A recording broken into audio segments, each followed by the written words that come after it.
Hello student, today we explain next lecture molecular basis of inheritance class 12th biology। Last class हम लोगों ने बेटा DNA से related points पढ़े थे। चारगाफ रूल हमारा लास्ट पॉइंट था, उससे रिलेटेड हमने एक क्वेश्चन भी सॉल्व किया था एनसीईआरटी एक्सरसाइज का। क्वेश्चन नंबर 2 हमने सॉल्व किया था। डीएनए के स्पेसिफिक फीचर्स हमने पढ़े थे, उसका डायमीटर कितना होता है, डिस्टेंस बिटवीन टू न्यूक्लियोटाइड ये कितनी होती है, ठीक, 1 टर्न की डिस्टेंस कितनी होती है, नंबर ऑफ बेस पेयर कितने होते हैं जिस पे लेंथ ऑफ डीएनए डिपेंडेंट होती है, ठीक, ये सारी चीज़ें हमने पढ़ी थी। इवन हमने यहाँ तक भी पढ़ा था कि डीएनए में कंपोनेंट, केमिकल कंपोनेंट कौन कौन से होते हैं, नाइट्रोजनस बेस होता है, पेंटोज शुगर होती है, एंड फॉस्फेट ग्रुप होता है, न्यूक्लियोसाइड और न्यूक्लियोटाइड में डिफरेंस क्या होता है, ये सारी चीज़ें हमने डिस्कस की थी। चलिए आज स्टार्ट करते हैं। एक हेडिंग मिलेगी बेटा आपको, central dogma. Central dogma, clear student? ये आपको मिलेगा। सेंट्रल डोगमा प्रोसेस है जिसको बताया था फ्रांसिस क्रिक ने। इसको फ्रांसिस क्रिक ने एक्सप्लेन किया था। इसमें क्या है, डीएनए, अगर डीएनए से डीएनए का फॉर्मेशन हो जाए तो इसे हम बोलते हैं रेप्लिकेशन। रेप्लिकेशन। और डीएनए अगर ट्रांसक्रिप्शन होता है, एक प्रोसेस होती है ट्रांसक्रिप्शन, ठीक। डीएनए से एमआरएनए का बनना, डीएनए से एमआरएनए का फॉर्मेशन, देन एमआरएनए से किसका फॉर्मेशन हो जाए बेटा, प्रोटीन का। प्रोटीन का, तो इसे हम बोलते हैं ट्रांसलेशन। Translation, clear? तो सेंट्रल डोगमा एक ऐसी प्रोसेस है जिसमें जेनेटिक इंफॉर्मेशन ट्रांसफर होगी डीएनए से आरएनए में, आरएनए से प्रोटीन। मतलब यहाँ से प्रोसेस डीएनए कन्वर्ट होगा आरएनए में। अच्छा ये भी जान लीजिए, आरएनए 3 टाइप्स का होता है, एमआरएनए, आरआरएनए एंड टीआरएनए।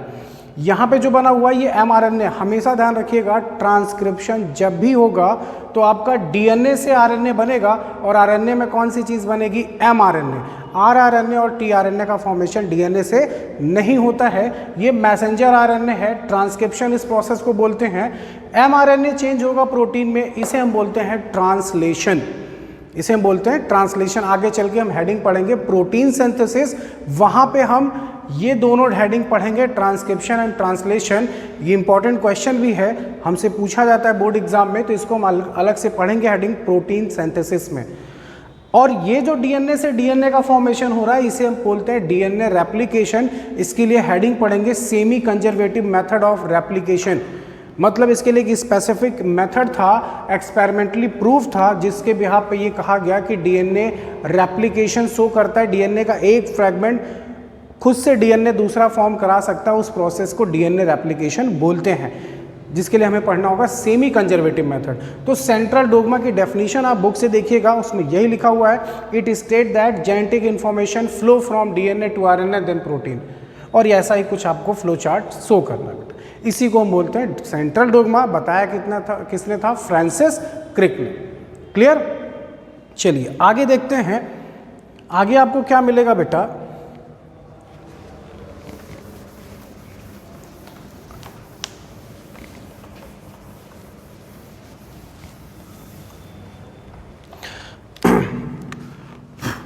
आगे आपको मिलेगा packaging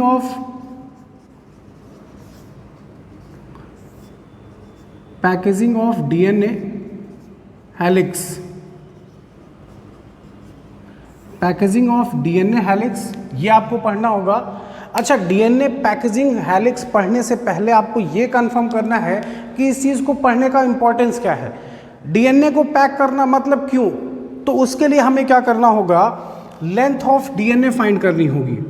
length of DNA, I hope आपको बेटा क्लियर दिख रहा होगा। Length of DNA is equal to होता है number of base pair multiply distance between two nucleotide. Distance between two nucleotide,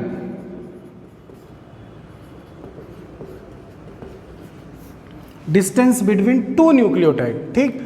अब आपको पता है लेंथ ऑफ डीएनए, अगर वो ह्यूमन की पूछता है, ह्यूमन डीएनए की लेंथ बताइए कितनी होती है, ठीक। तो हमको पता है length of DNA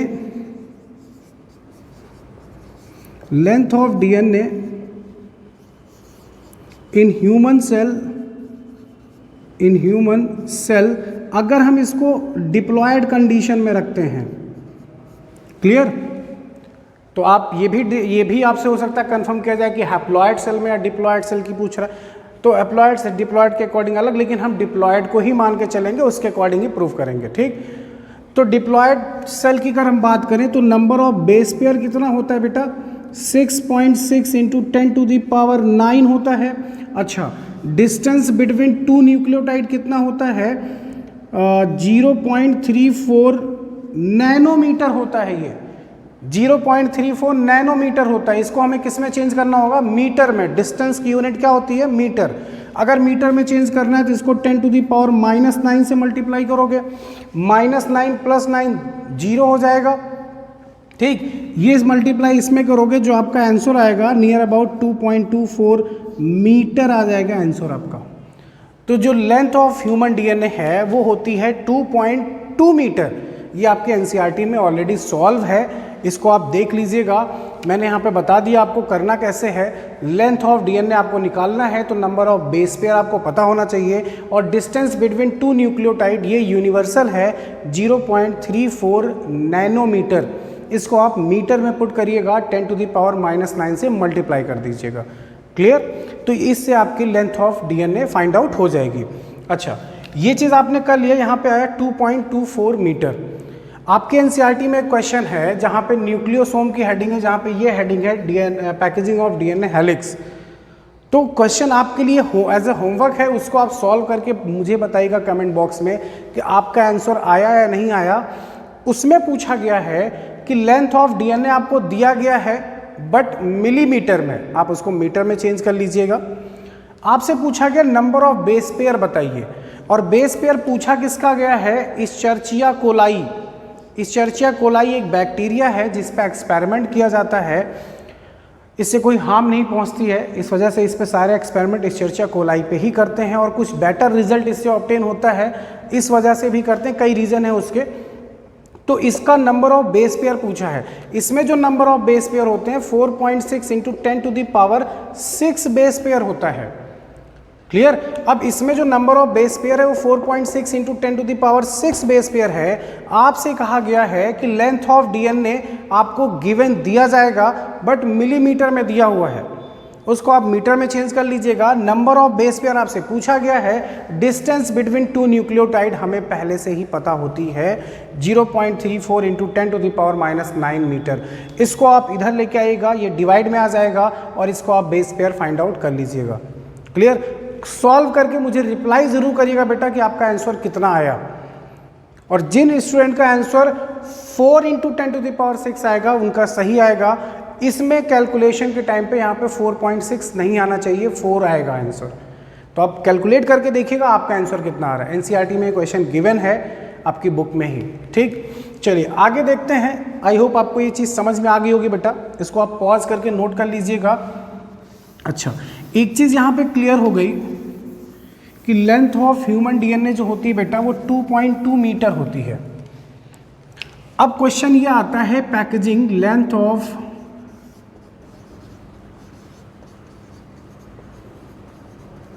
human DNA is equal to 2.2 metre. अगर 2.2 मीटर का डीएनए है तो हमारी बॉडी तो 2 मीटर की तो है ही नहीं, और आपको पता है डीएनए सेल के अंदर न्यूक्लियस के अंदर क्रोमोसोम के अंदर डीएनए होता है, तो सोचिए वो सेल से भी छोटा होगा। लेंथ इतनी लंबी है और माइक्रोस्कोपिक है, तो वो कैसे वहाँ पे एडजस्ट करता होगा। इसी चीज़ को समझाने के लिए बताया गया पैकेजिंग ऑफ डीएनए हेलिक्स। तो पैकेजिंग ऑफ डीएनए हेलिक्स आपकी बुक में दोनों केसेस दिए गए हैं, इन प्रोकैरियोट्स में भी, इन यूकैरियोट्स में भी। मैं यूकैरियोट्स का एक्सप्लेन कर रहा हूँ। प्रोकैरियोट्स में प्रॉपर न्यूक्लियस वेल डेवलप्ड नहीं होता, वहाँ पे न्यूक्लियोइड शो किया जाता है, उसको आप रीड कर लीजिएगा। मैं यूकैरियोट्स का एक्सप्लेन कर रहा हूँ कि डीएनए पैकेजिंग होती कैसे है। जरा देखिए, इन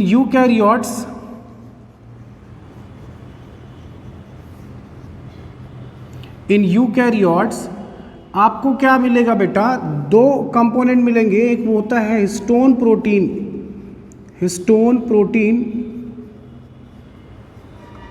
और एक होता है बेटा डीएनए। अच्छा, हिस्टोन प्रोटीन जो होता है वो पॉजिटिवली चार्ज होता है, पॉजिटिव चार्ज, पॉजिटिव चार्ज, और डीएनए पे कौन सा चार्ज होता है बेटा, निगेटिव चार्ज होता है। ये चीज़ ध्यान रखिएगा। हमें क्या प्रूफ करना है कि कैसे ये डीएनए सेल के अंदर पैक्ड हो जाता है। अगर मैं आपके डेली लाइफ से एक एग्जांपल आपको बताऊं तो आपको समझ में आ जाएगा। मान लीजिए ये आपका मार्कर है, वाइट बोर्ड मार्कर है।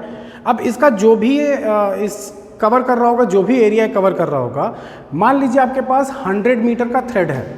सपोज करिए आपके पास 100 मीटर का थ्रेड है।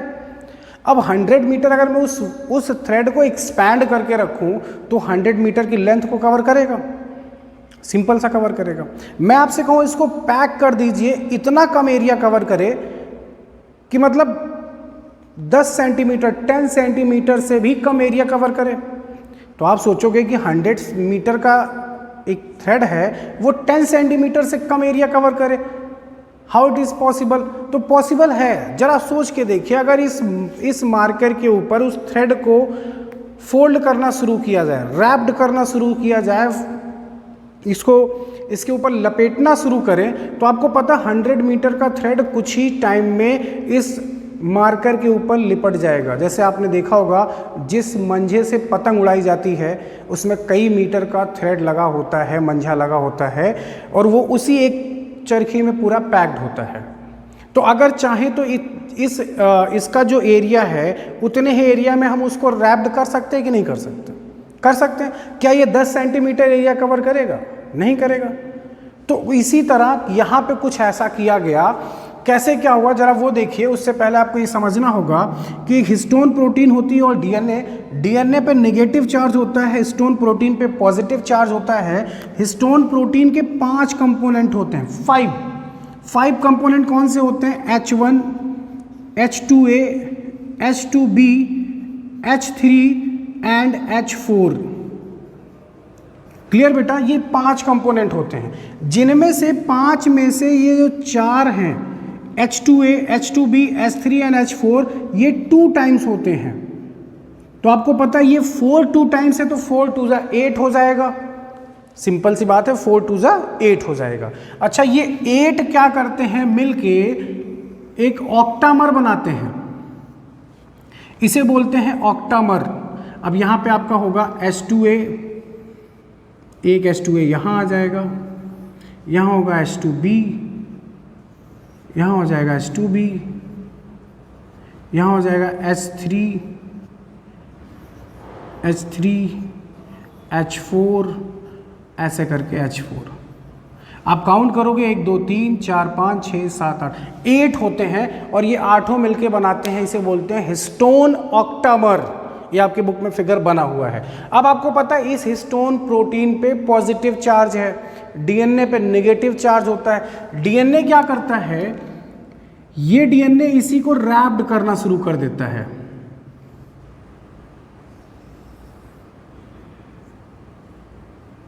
ये डीएनए इसी को लपेटना शुरू कर देता है।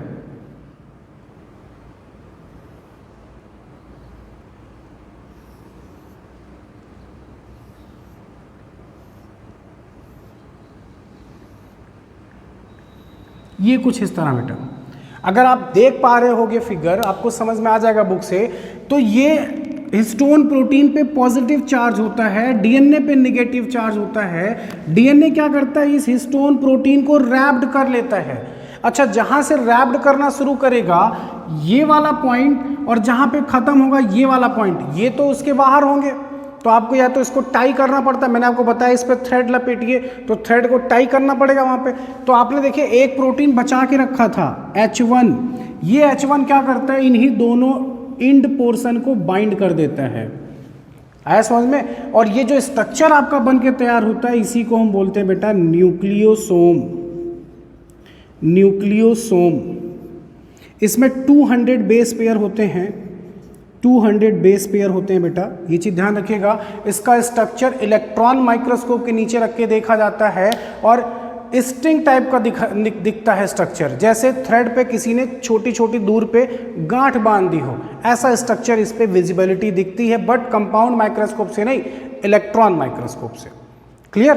तो यहाँ पे क्या है, ये स्ट्रक्चर जो आपके सामने निकल के आया इसे हम बोलते हैं न्यूक्लियोसोम। आपसे क्वेश्चन 2 नंबर में पूछा जाएगा, what is nucleosome, explain with suitable diagram, तो आपको ये डायग्राम ड्रॉ करना होगा।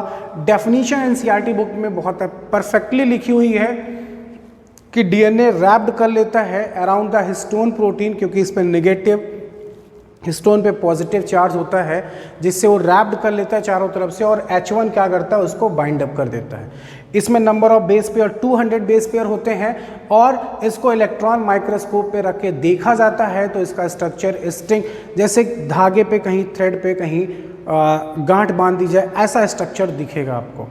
क्लियर? तो न्यूक्लियोसोम से ये पॉइंट्स आपसे पूछे जाते हैं। नीट में आपसे पूछा जाता है कि हिस्टोन प्रोटीन पॉजिटिवली चार्ज होता है, हिस्टोन ऑक्टामर कौन से कंपोनेंट बनाते हैं, H2A, H2B, H3 and H4, ये 2 टाइम्स होते हैं, H1 1 टाइम्स होता है, ये चीज़ ध्यान रखिएगा बेटा। क्लियर? तो एक बार बुक अच्छे से अपनी रीड करिएगा कि 2.2 मीटर का डीएनए कैसे पैक्ड हो जाता है सेल के अंदर, ये चीज़ आपको समझ में आ जाएगी। क्लियर? इसको आप पॉज करके नोट करना हो तो नोट करिएगा, अदरवाइज आप बुक से देख के समझ लीजिएगा, आपको ये सारी चीज़ें समझ में आ जाएंगी। आगे देखते हैं, इसको आप बेटा पॉज करके नोट कर लीजिएगा।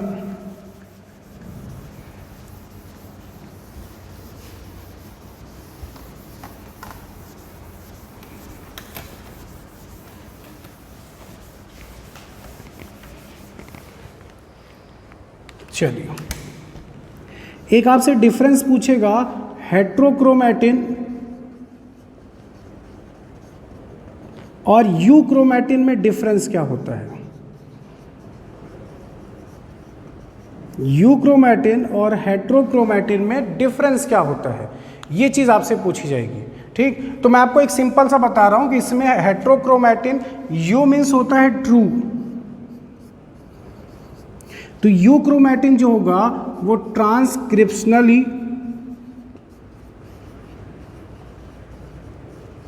एक्टिव होगा, मतलब ट्रांसक्रिप्शन प्रोसेस में इन्वॉल्व हो सकता है, जबकि ये ट्रांसक्रिप्शनली इनएक्टिव होगा। ये ध्यान रखिएगा बेटा, ये ट्रांसक्रिप्शनली इनएक्टिव होगा, जबकि ये ट्रांसक्रिप्शनली क्या होगा, एक्टिव होगा। क्लियर?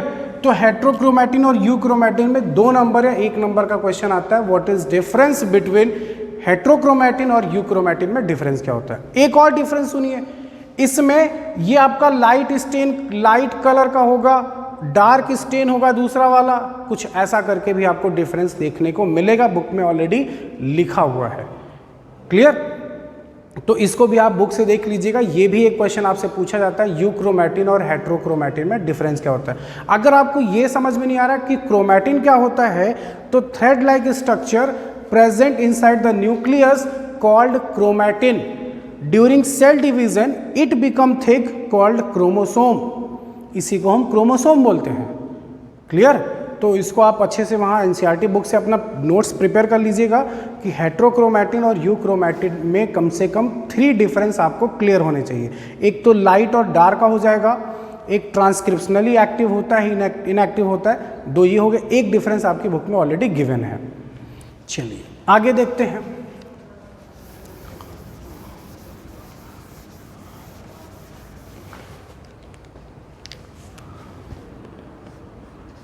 एक हेडिंग आएगी बेटा, ट्रांसफॉर्मिंग प्रिंसिपल।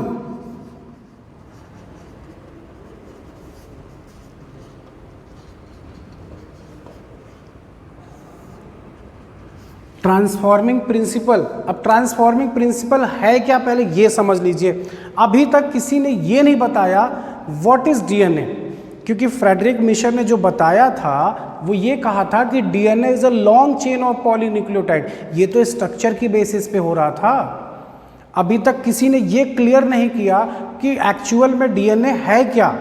उसी के लिए एक साइंटिस्ट आए जिनका नाम था फ्रेडरिक ग्रिफिथ। फ्रेडरिक ग्रिफिथ नाम के साइंटिस्ट ने एक्सप्लेन किया ट्रांसफॉर्मिंग प्रिंसिपल। अब इन्होंने क्या बताया था वो सारी चीज़ें इस हेडिंग में समझेंगे। तो इस हेडिंग को स्टार्ट करते हैं, समझते हैं कि डीएनए एक्चुअल में है क्या, क्या ये ग्रिफिथ बता पाए या नहीं बता पाया। अच्छा, ग्रिफिथ ने बताया क्या था ये भी हम देख लेते हैं। ठीक, देखिए जरा बेटा, नाम था transforming principle explain by Frederick Griffith. ठीक, इन्होंने क्या किया,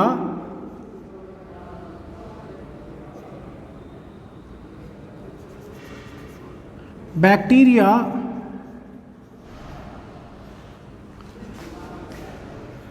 स्ट्रेप्टोकोकस निमोनी,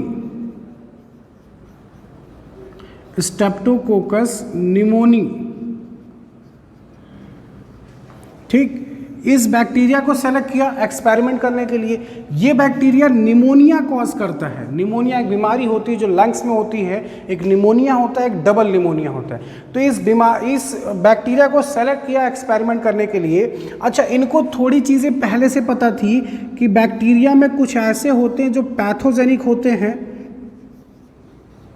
और कुछ ऐसे होते हैं जो नॉन पैथोजेनिक होते हैं। क्लियर? इस पैथोजेनिक और नॉन पैथोजेनिक को अगर आप क्लास 11th में आपने पढ़ा होगा, gram positive gram negative bacteria, एक साइंटिस्ट थे HC ग्राम, उन्होंने एक्सपेरिमेंट करके प्रूफ किया था कि ग्राम पॉजिटिव और ग्राम निगेटिव में डिफरेंस क्या होता है, कौन से पैथोजेनिक होते हैं, कौन से नॉन पैथोजेनिक होते हैं। ये चीज़ उन्होंने एक्सप्लेन किया था। चलिए इसको समझने की जरा कोशिश करते हैं, पैथोजेनिक और नॉन पैथोजेनिक। तो बैक्टीरिया के केस में क्या मिलेगा, कुछ बैक्टीरिया आपको ऐसे मिलेंगे जो कैप्सुलेटेड होते हैं। कैप्सुलेटेड मतलब उस बैक्टीरिया के चारों तरफ एक कैप्सूल होगी, लेयर होगी। ठीक, ये कैप्सूल इसको प्रोटेक्शन देता है। जब ये किसी लिविंग ऑर्गेनिज्म की बॉडी में एंटर करता है और WBC जब इस पर केमिकल अटैक करती है तो ये कैप्सूल इसको प्रोटेक्शन देता है। आपने पढ़ा है एंटीजन एंटीबॉडी रिएक्शन होती है, तो ये कैप्सूल इसको प्रोटेक्ट करता है। तो आपको पता है ये प्रोटेक्ट कर ले जाएगा। अगर WBC से प्रोटेक्ट कर ले गया तो ये बैक्टीरिया आगे चल के बीमारी कॉज करेगा। और यहाँ पे क्या है कि बैक्टीरिया ऐसा होगा जो नॉन कैप्सुलेटेड होगा, नॉन कैप्सुलेटेड। तो इसका मतलब इसके पास कैप्सूल नहीं होगी। तो अब जब WBC इस पे अटैक करेगा, एंटीजन एंटीबॉडी रिएक्शन होगी, तो आपको पता है डायरेक्ट उसकी बॉडी पे अटैक होगा, किसी प्रकार का कोई कवर नहीं है, तो बैक्टीरिया पे इफेक्ट पड़ेगा जिससे बैक्टीरिया बीमारी कॉज नहीं कर सकता, नॉन पैथोजेनिक होते हैं। आई बात समझ में? अच्छा, ये तो बात थी कि मैंने आपको बेसिक चीज़ बताई कि इन्होंने बैक्टीरिया लिया, बैक्टीरिया में दो कैटेगरी इनको थोड़ी पता था कि मतलब पैथोजेनिक और नॉन पैथोजेनिक केसेस। अच्छा, इन्होंने क्या किया, इसका दो केमिकल कंपोनेंट बनाया। केमिकल कंपोनेंट क्या बनाया बेटा, जरा देखिएगा।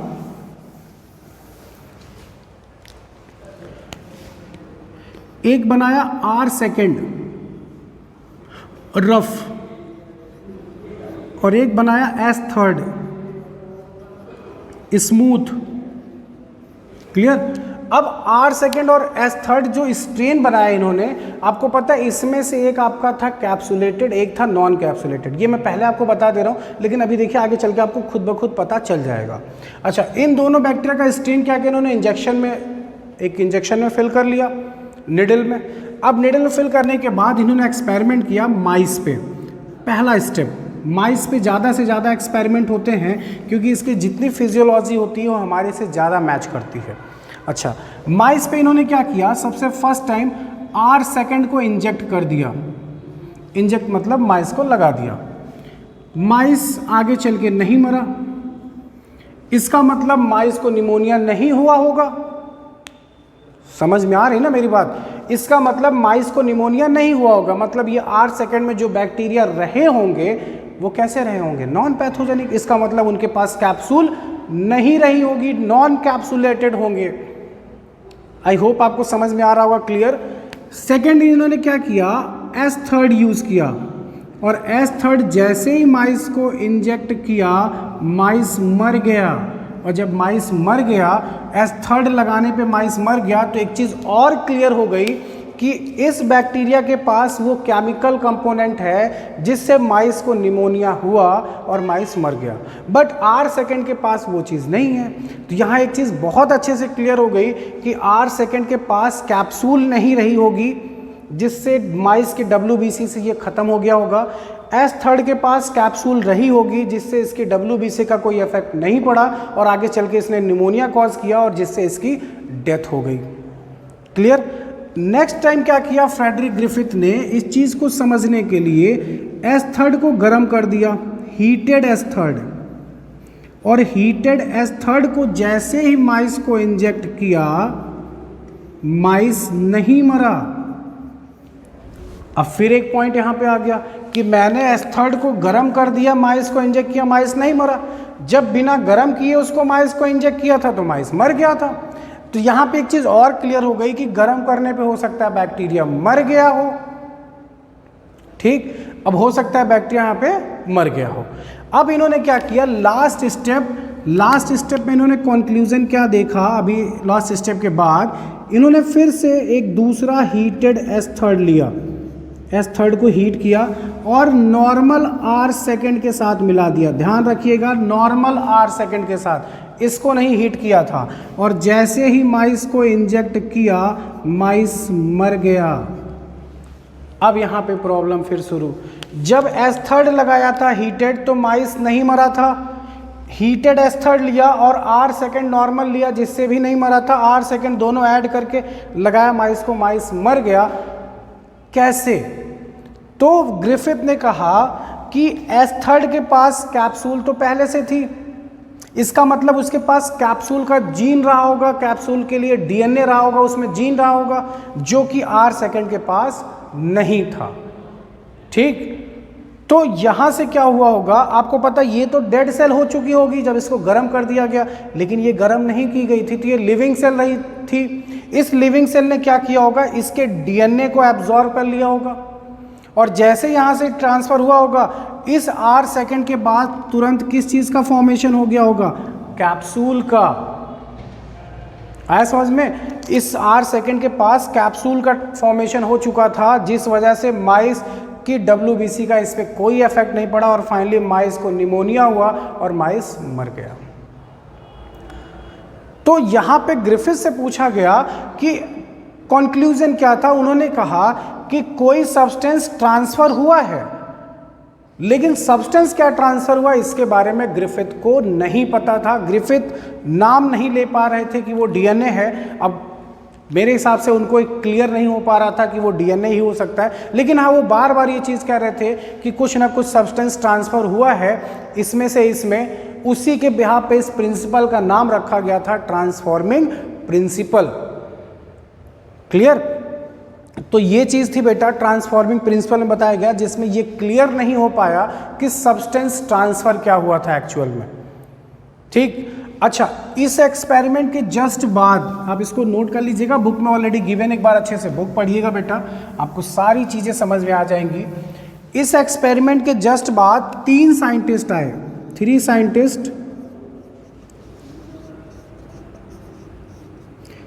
Scientist, every, MacLeod, McCarthy. Clear? इसमें सबसे मेन नाम जो होता है वो एवरी का होता है। इन लोगों ने क्या किया, इसी एक्सपेरिमेंट को कई बार रिपीट किया और रिपीट करने के बाद इनका जो कंक्लूजन आया, इन्होंने प्रूफ किया जो सब्सटेंस ट्रांसफर हुआ था वो है डीएनए। और every was the first scientist who says that DNA is a genetic material. DNA is a genetic material. Every सबसे पहले पर्सन थे, इन तीनों लोगों ने वर्क किया, तो इन्होंने बताया सबसे पहले कि DNA is a genetic material. अब आंसर आया कि व्हाट इज डीएनए, डीएनए क्या होता है। क्लियर? इसी एक्सपेरिमेंट को रिपीट करने के बाद तो नीट में ये क्वेश्चन पूछा जाता है कि who says that DNA is a genetic material. First time every ने कहा था। डीएनए डिस्कवर किसने किया था, फ्रेडरिक मिशर ने। डीएनए का स्ट्रक्चर किसने दिया था, वाटसन क्रिक ने। ठीक। अच्छा, एक क्वेश्चन ये भी पूछा जाता है, वाटसन क्रिक ने कौन से टाइप का डीएनए खोजा था? डीएनए 2 टाइप्स का होता है, right handed, left handed. Right handed, left handed में एक में 3 होता है, एक में ABCD करके होता है, एक में Z होता है। तो इसमें से कौन सा डीएनए का स्ट्रक्चर बताया था वाटसन एंड क्रिक ने? तो वो था बेटा B डीएनए। ये भी आपसे नीट में पूछा जाता है, आपके एनसीईआरटी में ऑलरेडी गिवन है, इसको भी अच्छे से नोट कर लीजिएगा। वाटसन क्रिक ने B डीएनए का स्ट्रक्चर दिया था। डीएनए 2 टाइप्स का होता है, राइट हैंडेड और लेफ्ट हैंडेड डीएनए। उसकी जो फोल्डिंग होती राइट और लेफ्ट के अकॉर्डिंग दिया गया था। तो ये थी ट्रांसफॉर्मिंग प्रिंसिपल। लेकिन बाद में कुछ साइंटिस्ट ऐसे थे जो सेटिस्फाई नहीं हुए एवरी, मैक्लॉयड एंड मैकार्टी से। उन्होंने कहा ये चीज़ परफेक्ट नहीं है। फिर इसके बाद एक साइंटिस्ट आए जिनका नाम था Hershey and chase, Martha Hershey and chase experiment. Hershey chase experiment आप पढ़ोगे, बैक्टीरियोफेज पे एक्सपेरिमेंट किया था उन्होंने। बैक्टीरियोफेज पे एक्सपेरिमेंट करके इस चीज़ को एक्सप्लेन किया और उन्होंने भी प्रूफ कर दिया कि डीएनए ही जेनेटिक मटेरियल होता है। फिर उसके बाद ये डिसाइड हुआ कि ये चीज़ एवरी ने पहले बताया था, तो सारा क्रेडिट एवरी को मिला कि सबसे पहले साइंटिस्ट थे जिन्होंने ये कहा DNA is a genetic material. I hope आपको ये सारी चीज़ें समझ में आ गई होंगी बेटा। क्लियर? यहाँ तक आप अपना नोट्स कवर करिएगा। जो भी पॉइंट्स अगर आपको डाउट होता है तो आप कमेंट बॉक्स में लिखिए, नेक्स्ट लेक्चर में उसको जरूर एक्सप्लेन करूँगा। आपका कोई क्वेश्चन होता है तो वो भी आप कमेंट बॉक्स में लिख सकते हो, लेकिन अपना नोट्स जरूर प्रिपेयर कर लीजिएगा इसके अकॉर्डिंग। क्लियर? मिलते हैं नेक्स्ट लेक्चर में हर्शे चेज एक्सपेरिमेंट के साथ। हर्शे चेज एक्सपेरिमेंट पढ़ेंगे, डीएनए रेप्लिकेशन पढ़ेंगे, ठीक, ट्रांसक्रिप्शन यानी प्रोटीन सिंथेसिस, ये भी हम कवर करेंगे। तो नेक्स्ट लेक्चर में काफ़ी चीज़ें कोशिश होगी कि कवर हो जाए। आप तब तक के लिए इसको कवर कर लीजिए बेटा, इसको नोट्स प्रिपेयर कर लीजिए, समझ लीजिए अच्छे से। कोई डाउट होता है तो आप इन्फॉर्म कर सकते हैं। थैंक यू बेटा।